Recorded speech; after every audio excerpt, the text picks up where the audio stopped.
এমন কখনো হয়েছে যে আপনি বাসার ভেতরে আছেন কিন্তু আপনার বাসাটা বাইরে থেকে তালা মেরে দেওয়া হয়েছে? এইরকম কোনোদিন হয় নাই আসলে, মানে আমার না এরকম কখনো হয়নি, এরকম হয় না। আমার হয়েছে ভাই, পরপর 3 আপনার দিন। হয়েছে? হ্যাঁ। কি পরপর বলেন 3 আপনি দিন। এটা? হ্যাঁ, বরগুনার একটা জায়গা থেকে ঘোস্ট হান্টিং করে আমি বাসায় ফিরেছি। তার 3-4 দিন পরে, সেটাও দিনের বেলা সন্ধ্যার সময়টাতে, আমি বাসায় একা থাকি, এটা 3 রুমের ফ্ল্যাট।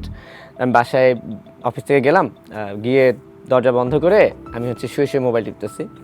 তো হঠাৎ করে বের হবো আর কি, সন্ধ্যার সময় চা খেতে বের হবো, খুলতে গেলাম, দেখি যে দরজা খুলছে না। পরে আমি আমার বাড়িওয়ালিকে ফোন দিলাম যে আন্টি আমার বাসা তো খুলতেছে না, কি করবো? কয় তুমি কোথায়? ভিতরে। তালা মারছে কে? আমি আনতে যাই না। কয় চাবি তো আমার কাছেও নেই, একটাই চাবি আমি তোমায় দিয়ে রাখলাম। তাই আমি আন্টি একটা কাজ করি, চাবি ফেলাচ্ছি, আপনি আমাকে খুলেন। প্রায় আধা ঘন্টার মতো ভিতরে, একটু ভয় লাগছিল, ঠিক সন্ধ্যার পরপর টাইম। তখন আমি করলাম কি, মানে জানালা দিয়ে চাবি ফেললাম, উনি আসলো, এসে তালাটা খুললো, খুলে বললো যে তালা লাগলো কিভাবে? আমি বলছি আন্টি আমি তো বুঝতেছি না, হয়তো বা কোনো কারণে অটো হয়ে গেছে আর কি, বিষয়টা এরকম। সেদিন আমি এটা শেষ।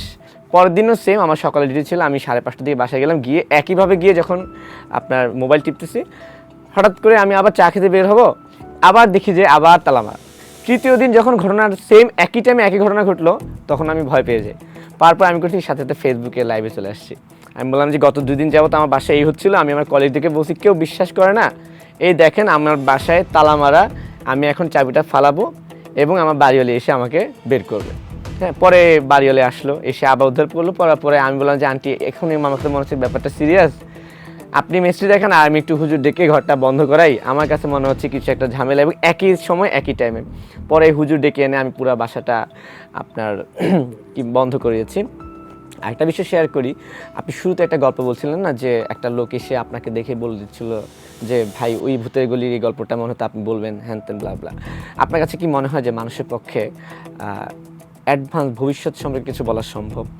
আমি আসলে আপনি কি ঠিক এই ধরনের কেস পেয়েছেন? মানে আমি এটা বুঝি না, মানে আমি কোথায় যেন পড়েছিলাম যে মানুষের জীবনটা আসলে এরকম একটা সরল রেখার মতো। তো তো আমরা হয়তো এখান থেকে আমাদের জার্নি শুরু করেছি, তাই না? আমরা হাঁটছি। এখন ধরেন যে আমি আমার জীবনের এই জায়গায় আছি, ঠিক আছে? আমি তো আমার জীবনের এই পেছনটাতে সব কিছু জানি, তার মানে আমি পেছনে ট্রাভেল করতে পারি, রাইট? আমি তো ট্রাভেল করছি, আমরা অতীতে ট্রাভেল করছি। অনেকেই বলেন যদি আমি পেছনে ট্রাভেল করতে পারি তাহলে আমি আসলে সামনেও পারি। কিভাবে আমি বলি, আপনি অনেক সম্ভাবনার কথা বলেন, মিলে যায়, আপনি তো খেয়ালও করেন না। আপনি বলেন যে এই বৃষ্টি আসবে, হয়তো লক্ষণ আছে, কিন্তু আপনার ওই ভবিষ্যৎবাণীটা কিন্তু মিলে গেল, মানে লক্ষণ মিলিয়েই তো আপনি বললেন। বা আপনি বলেন যে না আমার মনে হচ্ছে না, ওর যে অবস্থা দেখতেছি এবার রেজাল্ট খুব হবে। যে কোনো বিষয়ে আপনি অনেক ভবিষ্যৎ চিন্তা করেন যে কালকে আমি এইটা, আমার মনে হচ্ছে কালকে এইটা হবে।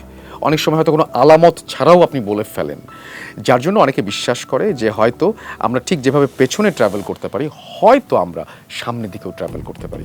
আপনি তো স্বপ্ন দেখেন নিয়মিত, আমরা মানুষ ঘুমালে তো স্বপ্ন দেখি। এমন হয় না যে আপনি যেটা স্বপ্ন দেখেছেন সেটা বাস্তব হয়েছে? এমন কি কখনো হয়েছে আপনার লাইফে? আমার জীবনে এরকম হয় নাই এখনো পর্যন্ত। না না না, এখন আচ্ছা, এই জায়গায় আমার সঙ্গে ব্যতিক্রম আছে। সেটা হচ্ছে যে আমি ঘুমালে নিয়মিত স্বপ্ন দেখি না ছোটবেলা থেকে।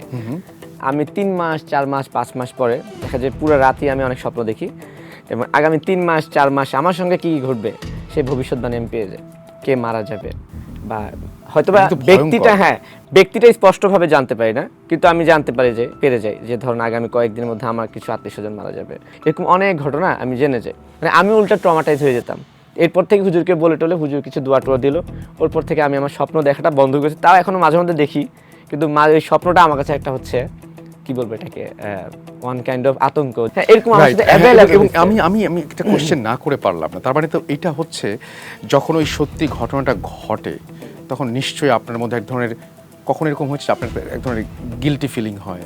গিল্টি ফিলিং না, কিন্তু ছোট থেকে এগুলো হয়ে আসাতে এখন আর সেভাবে প্রকাশ করি না। আজকে আপনাকে কাছে পাওয়াতে গল্পগুলো আমি অনেকভাবে প্রকাশ করলাম,